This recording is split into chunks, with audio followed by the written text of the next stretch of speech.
नमस्कार, स्वागत है आपका मिशन यूनिवर्सिटी के इस चैनल में और बढ़ते हैं अगले वीडियो की तरफ। तो देखिए क्या करें, लेट हो गया। बहुत मशक्क़त के साथ जो है कि कैमरा वैमरा हमारा सेट हो गया है। बहुत मशक्क़त के साथ कैमरा वैमरा हमारा सेट हो गया है और क्षमा चाहेंगे क्योंकि हमको थोड़ा लेट हो गया है। तो आइए चलते हैं अपने अगले वीडियो की तरफ। और देखिए हमारा जो, अगर आपको मतलब यहाँ से हम पढ़ाने जा रहे हैं और इससे पीछे की जो वीडियो होगी तो वो वीडियो ऑलरेडी पड़ी हुई है हमारे चैनल पे, प्लेलिस्ट भी होगी, तो वहाँ से हम लोग आप देख लीजिएगा। और यहाँ से हम आगे कंटिन्यू करते हैं। इसके पहले मैं थोड़ा सा कनेक्ट कर देना चाहूँगा आपको। मैंने समुच्चय के बारे में डेफिनेशन बताया था, सेट के बारे में ये बताया था कि किस प्रकार से उसको रिप्रेजेंट करते हैं। रोस्टर होता है, उसके बाद आपका सेट बिल्डर फार्म होता है, तो वो सब बताया जा चुका है। आप पिछले देख लीजिए जैसे जाके, बहुत अच्छा डिटेल में बताया गया है।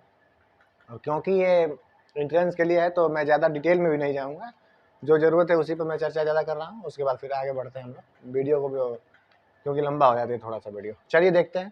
तो थोड़ा सा देख लेते हैं मोटा मोटी हम लोग कि समुच्चय के प्रकार क्या होता है, टाइप ऑफ सेट्स। तो टाइप ऑफ सेट में देखिए बेसिकली मतलब जो जरूरत की चीज़ें उसको देखते हैं हम लोग। तो देखिए रिक्त समुच्चय होता है, इसको बोलते हैं इम्पटी सेट। फिर उसके बाद बोलते हैं परिमित समुच्चय, यानी जिसमें अभी बताएंगे हम। तो परिमित का मतलब होता है कि जिसमें लिमिटेड, यानी गिन सकें, यानी ऐसे जितने अवयव जितने एलिमेंट होते हैं वो गिन सकें, उनको हम बोलते हैं परिमित। अपरिमित मतलब इतने होते हैं कि असंख्य होते हैं, इनफाइनाइट होते हैं तो उनको गिन नहीं पाते। देखिए लिखा भी है इनफाइनाइट सेट। तो मैं बता रहा हूँ आपको। अच्छा, ये आप सिंबल जान ही चुके हैं क्या होता है ये सिंबल। ये इसको बोलते हैं बिलोंग्स टू। ये बिलोंग्स टू मतलब ये संबंध रखता है, संबंधित है, इसका यूज हम लोग करते थे ना। ये सब बताया जा चुका है आपको, पिछले वीडियो देख लीजिएगा प्लेलिस्ट में जा करके। तो ये देखिए समुच्चय के प्रकार हम लोग देखेंगे। तो रिक्त समुच्चय पे सबसे पहले हम लोग चलते हैं, ठीक है ना।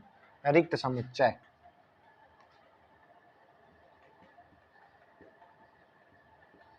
रिक्त समुच्चय। तो भैया रिक्त इसको बोलते हैं, इंग्लिश वाले भी जान लीजिए भैया, इंग्लिश में इसको बोलते हैं इम्पटी सेट। इम्पटी सेट आप लोग 11th में पढ़े ही होंगे, तो थोड़ा सा आप रिवीजन भी कर लीजिएगा। इम्पटी सेट तो ऐसा समुच्चय, यानी ऐसा सेट जिसमें कोई भी एलिमेंट नहीं होता है। जैसे इसको रिप्रेजेंट मान लीजिए हम लिखते हैं ए से, तो बस ऐसे कर दीजिएगा आप, इसमें कोई भी अवयव रहेगा ही नहीं, तो इसी को हम बोलते हैं रिक्त समुच्चय, इम्पटी सेट।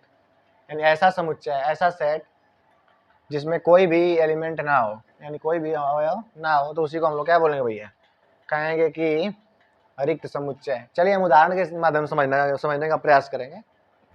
जैसे मान लीजिए कि हमारे पास मान लीजिए कि रसगुल्ले की दुकान है, ठीक है। और रसगुल्ले की दुकान में आप जा करके कहेंगे कि हमको 4 साइकिल का टायर दे दीजिए। तो बताइए आप रसगुल्ले की दुकान पे क्या मांगने जा रहे हैं, 4 साइकिल का टायर। तो आपको लगता है कि 4 साइकिल का टायर वहाँ मिलेगा? नहीं मिलेगा। तो इसका मतलब कि जहाँ संभावना ही नहीं हो क्या, तो उसका मतलब कि उसमें कोई भी ऐसे, बताइए रसगुल्ला में टायर तो मिलेगा नहीं, इसका मतलब कि वहाँ पर कोई भी आपको एलिमेंट प्राप्त नहीं होगा। तो इस प्रकार से जो भी मतलब समुच्चय मिलता है उसी को हम लोग क्या बोलते हैं हम लोग रिक्त समुच्चय, यानी क्या बोलते हैं उसको हम लोग, इम्पटी सेट। और सारे उदाहरण देख लेते हैं।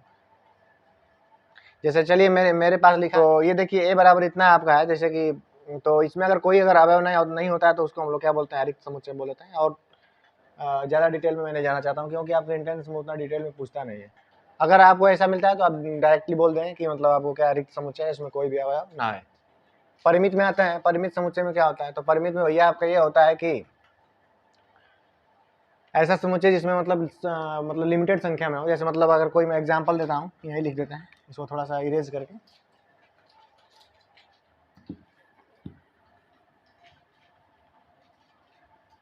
अगर मैं इरेज करके लिखूँ यहाँ पे, जैसे मान लीजिए मैं लिख दिया ए बराबर परिमित, यहाँ लिख देते हैं परिमित है ये सेकंड वाला, परिमित।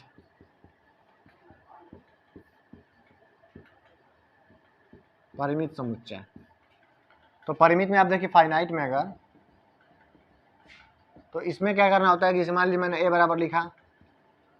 अब ए बराबर इसमें क्या लिख दिया, ए बराबर लिख देते हैं, कोई भी लिख देते हैं ए बी सी डी और इतना बंद कर दिए। अब यहाँ देखिए आप इसमें अवयवों को गिन सकते हैं, एलिमेंट्स को कितने हैं, ए बी सी डी 4 गो हैं, गिन सकते हैं आप।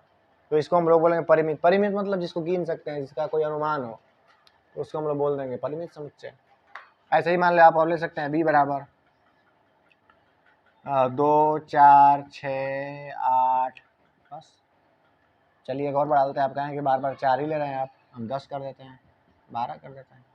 यहाँ देखिए 1 2 3 4 5 6 कितने हो गए, 2 2 4 2 6। तो यहाँ देखिए आप गिन सकते हैं ना कि नंबर ऑफ एलिमेंट कितने हैं इसमें, 6 हैं।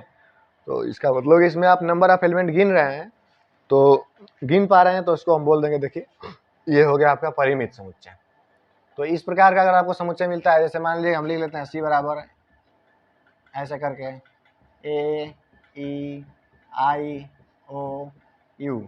अब यहाँ भी देखिए आप 5 को, अब स्वरों का संख्या मतलब स्वरों का समुच्चय ले लिए, तो स्वर कितने होते हैं, 5 होते हैं, हमको पता है। तो जब 5 होते हैं तो इसका मतलब कि आप लिमिटेड है, गिन पाएंगे कि 5 हुए हैं, तो आप उसको क्या कहेंगे आप लोग, परिमित समुच्चय। तो इस प्रकार के जो भी समुच्चय होते हैं उन लोग हमको परिमित उनको समुच्चय बोलते हैं। तो इसी कड़ी में हम लोग पहुँचते हैं अपरिमित समुच्चय पे, ठीक है। तो आ जाते हैं हम लोग अपरिमित समुच्चय, ठीक है ना।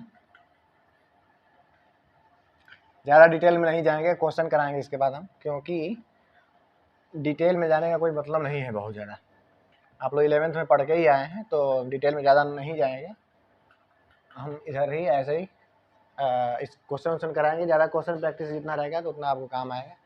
बाकी जब क्वेश्चन भी कराएंगे तो वहाँ पे जितना ज़रूरत पड़ेगा हम तो उतना डिटेल में बताएंगे आपको, चर्चा करेंगे। आ जाते हैं हम लोग अपरिमित पे, ठीक है ना। अपरिमित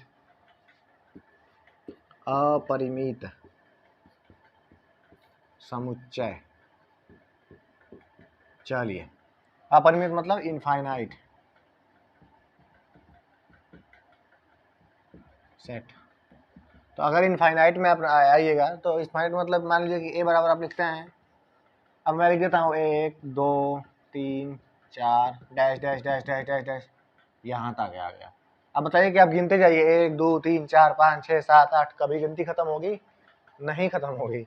और जब नहीं खत्म होगी तो इसका मतलब आप समझ लीजिए कभी खत्म ही नहीं होगी। जब नहीं खत्म होगी इसका मतलब आप पता नहीं लगा सकते हैं कि इसमें कितने एलिमेंट हैं, और जब नहीं पता लगा सकते हैं तो आप समझ लीजिए कि ये कौन सा समुच्चय हो गया, अपरिमित समुच्चय हो गया। चलिए एक और ले लेते हैं, मैं ऐसा कुछ एग्जांपल लेता हूँ कि हाँ, एक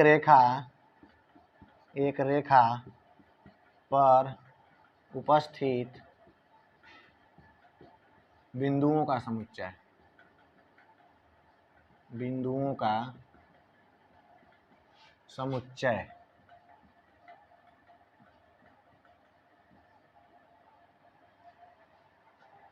points presents on a line, at a line, या फिर ऑन ए लाइन बोल दीजिए।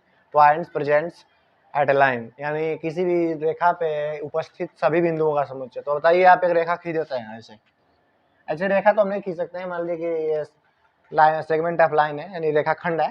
तो मान लीजिए मैंने एक रेखाखंड खींचा, रेखा से मेरा मतलब है रेखाखंड, ठीक है ना। रेखा तो ऐसे अलग डेफिनेशन होती है, ये इधर भी आती है इधर भी आती है, तो वो अलग है डेफिनेशन है। तो जब तक अन्यथा ना कहा जाए तो वो आप समझिए कि रेखाखंड, रेखा मतलब रेखाखंड, सेगमेंट ऑफ लाइन, ठीक है। तो ये देखिए जा रहा है, अगर मान लीजिए कोई पॉइंट है, या फिर रेखा भी कह सकते हैं। तो अब इस पे देखिए इनफाइनाइट मतलब पॉइंट होते हैं, 1 2 ऐसे करके, देखिए ऐसे करके मैं बना भी नहीं पाऊंगा, ऐसे ऐसे काफ़ी सारे पॉइंट जाएंगे, आप गिन नहीं पाएंगे। तो एक रेखा पर मतलब बिंदुओं का समुच्चय होता है, वो आप इनफाइनाइट होता है, यानी आप पता नहीं लगा पाएंगे कितने हैं। उसी को हम लोग क्या बोलते हैं, अपरिमित समुच्चय, इनफाइनाइट सेट, ठीक है ना। रिक्त समुच्चय आपको बता ही दिया गया, अपरिमित समुच्चय, परिमित बता ही दिया गया, अपरिमित बता ही दिया। देखिए रिक्त में ज़्यादा कंफ्यूज ना होना है, रिक्त मतलब उसमें कुछ है नहीं। मैं एक बार और बता दे रहा हूँ। अब आपसे ये कह दिया जाए कि एक स्कूल है जिसमें मतलब केवल बालिकाएं पढ़ती हैं, अगर आपसे कोई आगे पूछे कि तब उसमें कितने बालक होंगे, बताइए आप। जब कितने बालक होंगे तो आप कितने बालक ढूंढ पाइएगा, उसमें एक भी बालक नहीं ढूंढ पाएंगे। तो इसका मतलब कि उसमें क्या हो जाएगा, उस समुच्चय को हम लोग क्या बोलेंगे, रिक्त समुच्चय। जैसे मान लीजिए थोड़ा सा कंफ्यूजन आपको हो सकता है, जैसे अगर मान लीजिए कि एक स्कूल है, स्कूल में केवल छात्राएं पढ़ती हैं, छात्राएं, ठीक है ना। अब कोई आगे कहता है कि स्कूल में छात्रों का समुच्चय, स्कूल में छात्रों का समुच्चय। तो भैया आप ही बताइए, जब स्कूल में कौन है, छात्राएं हैं, और आपसे आके कोई ये कह रहा है कि स्कूल में छात्रों का समुच्चय, तो एक भी छात्र मिलेंगे आपको? तो आप क्या करेंगे भैया? घर तो है लेकिन कोई छात्र रहने वाला है ये नहीं, उसमें है ही नहीं। तो ये जो सेट मिलेगा आपको क्या बोलेगा? अरिक्त समुच्चय, यानी कोई भी उसका छात्र नहीं है तो हम लोग क्या बोलेंगे? अरिक्त समुच्चय। एक और थोड़ा सा बच गया था, उसको हम देख लेते हैं, बस थोड़ा सा। तो ये देखिए अगला तो थोड़ा सा देख लेते हैं, समान ये क्या बोलते हैं, equality of set. Equality of set, समुच्चयों की समानता, समुच्चयों की समानता। देखिए भैया हम देखते हैं समुच्चयों की समानता, ज़्यादा दिक्कत नहीं है इसमें, देखिए फटाक से कर लेते हैं। समुच्चयों की समानता क्या मतलब होता है? ऐसे दो समुच्चय बराबर होंगे केवल तभी जब दोनों में अवयवों की संख्या बराबर हो, ठीक है? ऐसे दो समुच्चय तभी बराबर होते हैं, ऐसे दो सेट तभी बराबर होते हैं जब दोनों सेट्स में नंबर ऑफ एलिमेंट इक्वल हो। नंबर ऑफ एलिमेंट से मतलब ये है कि ये नहीं कि इसमें का एलिमेंट कुछ अलग है, उसका इसमें का एलिमेंट कुछ अलग है, ये नहीं। दोनों के संगत अवयव भी बराबर होने चाहिए, एक समान होने चाहिए। चलिए मैं लिखता हूँ एग्जाम्पल, तो आपको समझ में ज़्यादा आएगा। अब मेरे कहने का मतलब ये नहीं कि मैंने ए बराबर लिख दिया कि 1 2 3, और इसमें नंबर ऑफ एलिमेंट 3 हो गए, और बी बराबर मैंने ये लिख दिया कि 5 6 7, और कहेंगे कि ए बराबर बी, तो ये गलत है, ठीक है? क्योंकि आप कहेंगे कि तीन इसमें भी है, 3 इसमें भी है, ऐसा नहीं है। करस्पॉन्डिंग एलिमेंट भी बराबर, मतलब एग्जैक्टली सेम होने चाहिए। मतलब अगर 3 एलिमेंट हैं तो तीनों एलिमेंट आपस में मतलब एक दूसरे के करस्पॉन्डिंग यानी संगत अवयव के बराबर होने चाहिए, तब जाके आप कहेंगे कि दोनों मतलब समुच्चय बराबर है। मैं लिखता हूँ, आप देखिएगा। अच्छा थोड़ा सा ये भी ध्यान दीजिएगा कि समुच्चयों में क्रम का कोई मायने नहीं रहता है। अभी मैं लिख रहा हूँ, समुच्चयों में क्रम का कोई बहुत ज़्यादा मायने नहीं रखता है। जैसे मतलब ऐसे लिख दिया मैंने, ये तो आप लोग पढ़े ही होंगे। जैसे ए बराबर मैंने लिख दिया ऐसे 3 4 5 6 और 1 2, बस ऐसे, ठीक है? अब इसी को आप ये भी तो लिख सकते हैं कि ए बराबर 1 2 को पहले लिख दीजिए, और 3 4 5 और ये रहा 6। तो देखिए ये दोनों बराबर हैं, ये दोनों समुच्चय बराबर है, बस इसमें इधर का उधर हो गया है। 1 2 यहाँ था, यहाँ आ गया, तो इधर उधर आप करके लिख देंगे तो उससे कोई फर्क पड़ने वाला नहीं है। आप 2 बार भी लिख दीजिए तो भी कोई मतलब नहीं है, इसका कोई मतलब नहीं है। जैसे ए बराबर आप लिख देंगे 1 1 2 3 4 5 6, इसका कोई मतलब नहीं, 2 बार नहीं लिखा जाता है वैसे, ठीक है ना? तो 2 बार भी लिखेंगे तो एक बार ही गिनती होती है उसका, ये दोनों भी बराबर ही कहेंगे, ठीक है, कहलाएंगे। तो इस बात का भी आप ध्यान दीजिएगा, 2 बार उसे नहीं लिखते हैं, 2 बार का कोई मतलब नहीं होता है। तो अब देखिए हम इक्वलिटी आप सेट करते हैं, तो अब देखिए थोड़ा सा मैं 2 सेट ले रहा हूँ, अब आपके सामने ही है। अब ये इसको मैं बस मिटा के कर देता हूँ बी, ये देखिए बी कर देता हूँ।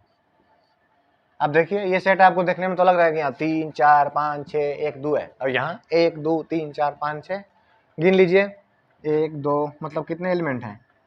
1 2 3 4 5 6, इसमें भी है 1 2 3 4 5 6, और जितने भी एलिमेंट है ध्यान दीजिएगा, इसमें का सभी एलिमेंट किसी न किसी मतलब इसमें भी इसके किसी न किसी एलिमेंट से मिलना चाहिए, और नंबर ऑफ एलिमेंट समान होने चाहिए। आप समझिए बात को, दोनों में नंबर ऑफ एलिमेंट बराबर होने चाहिए, और इसका सभी एलिमेंट इसके किस सभी एलिमेंट के मतलब जैसे मतलब ये है, इसका एक एलिमेंट, इसके एक एलिमेंट, मतलब सभी एलिमेंट किसी न किसी एलिमेंट से मतलब सेम होने चाहिए, कोई मतलब दोनों एलिमेंट सेम होने चाहिए, दोनों के एलिमेंट। बात समझिए, जैसे एक एलिमेंट है, आप इसका एक एलिमेंट ले लिए 3, तो इसका 3 किसी न किसी इसमें से 3 होना चाहिए इसमें। अब 4 ले लिए तो इसमें 4 होना चाहिए, 5 ले लिए इसमें 5 होना चाहिए, 6 ले लिए तो 6 होना चाहिए, 1 तो 1 होना चाहिए, 2 तो 2 होना चाहिए, और नंबर ऑफ एलिमेंट इसमें जितने हैं उतने ही नंबर ऑफ एलिमेंट इसमें भी होने चाहिए। अब इसमें कितने नंबर ऑफ एलिमेंट है? 6, इसमें भी कितना है? 6, और इसमें मतलब 3 अगर है तो इसमें भी 3 होना चाहिए, 4 इसमें है तो 4। हाँ, क्रम मायने नहीं रखता है। तो इस प्रकार के जो भी समुच्चय होते हैं इसी को हम लोग बोलते हैं इक्वलिटी ऑफ सेट, समुच्चयों की समानता। इन दोनों समुच्चय कहें कि यहाँ पर ए और बी क्या है आपस में? ए बराबर बी, ठीक ना? एक दो और ले लेते हैं तो ज़्यादा आपको क्लियर हो जाएगा। मैं इसको इरेज करता हूँ और आप थोड़ा ध्यान दीजिएगा।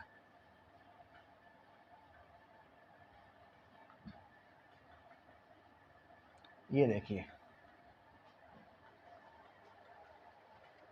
चलिए मैं लेता हूँ छोटा सा एग्जांपल, मतलब बी बराबर ऐसे कर लेते हैं ए ई ओ आई, चलिए इतना मैं बंद कर देता हूँ इसको, ए ई ओ आई, ठीक है। अब सी बराबर मैं ले लेता हूँ ई ओ ए ई। अब आप देखिए दोनों में नंबर ऑफ एलिमेंट कितने हैं, 1 2 3 और 4। इसमें देखिए 1 2 3 और 4, ठीक है, पहली कंडीशन हमारी पूरी हो गई। अब आप चेक करिए कि क्या इसमें आई है ना, इसमें भी आई होना चाहिए, देखिए इसमें भी आई है। ओ चेक करिए, यहाँ भी ओ है। आई देखिए सारे एलिमेंट किसी न किसी एलिमेंट से संबंधित है ना, मिल रहे हैं। और उसके बाद नंबर ऑफ एलिमेंट इसमें भी 4 हैं, इसमें भी 4 हैं, तो इसका मतलब हम लोग तुरंत कर देंगे कि बी बराबर क्या हो जाएगा आपका सी। लेकिन अगर इसी में ऐसा हो जाता है कि ई को हटा के मैं ऐसा करता हूँ, यू कर दे रहा हूँ, अब देखिए 4 इसमें है ना नंबर ऑफ एलिमेंट, इसमें भी 4 नंबर ऑफ एलिमेंट है। लेकिन लेकिन लेकिन यहाँ थोड़ा देखिएगा, इसमें यू है लेकिन आप इसमें ढूंढते रह जाएंगे, यू नहीं मिलेगा। इस चलिए एक और काम कर लेते हैं, इसमें ई है लेकिन इसमें आप ई ढूंढते रहेंगे, नहीं मिलेगा। तो इसमें का एक एलिमेंट ऐसा है जो कि इसमें नहीं पाया जा रहा है, तो तुरंत हम लोग कहेंगे कि दोनों एलिमेंट मतलब यहाँ पे दोनों समुच्चय बराबर नहीं है। तो ये होता है मतलब इक्वलिटी ऑफ सेट, इन समुच्चयों की समानता। और बाकी का जो टॉपिक है हम मिलेंगे नेक्स्ट वीडियो में, तब तक के लिए धन्यवाद, मिलते हैं बाद में।